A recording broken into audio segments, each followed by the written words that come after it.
Injection দেওয়ার পর কষ্টে কষ্টে হাসতেছিলাম। এটা তো খাবার জিনিসটা যদি খাবার ধরেই হয় মিষ্টি লাগলো, ফিলিংস হইলো না, কোনো ব্যথা পাইনি। আমার ভয় লাগে নাই, কারণ এরকম আমি আরো অনেক টিকা দিয়েছি, ইনজেকশন দিছি, আমার অনেক জ্বর হয়েছিল তখন, এই জন্য দিছি। ভালোই আছে, প্রথমে একটু ভয় লাগছিল কিন্তু পরে খেয়ে এমন কোনো কিছু না। প্রথমে একটু নার্ভাস ছিলাম কিন্তু পরে সব কিছু ঠিকই হয়েছে। হ্যাঁ, সবার নেওয়া উচিত।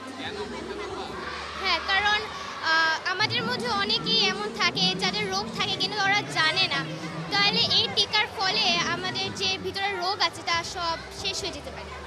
টাইফয়েড হবে না, সেই জন্যে টাইফয়েড হবে না। আমি দেওয়ার পর ইনজেকশন দেওয়ার পর কষ্টে কষ্টে হাসতেছিলাম। আমাদের টাইফয়েড হচ্ছে একটা সংক্রমণ রোগ, তো এটা ছোঁয়াচে রোগ, তাই আমাদের টিকা এটা নেওয়া জরুরি যাতে আমরা এটা প্রতিরোধ করতে পারি। আর এটা খুবই ভয়ঙ্কর একটা রোগ, সেই জন্য আমাদের টাইফয়েডের টিকাটা নেওয়া উচিত।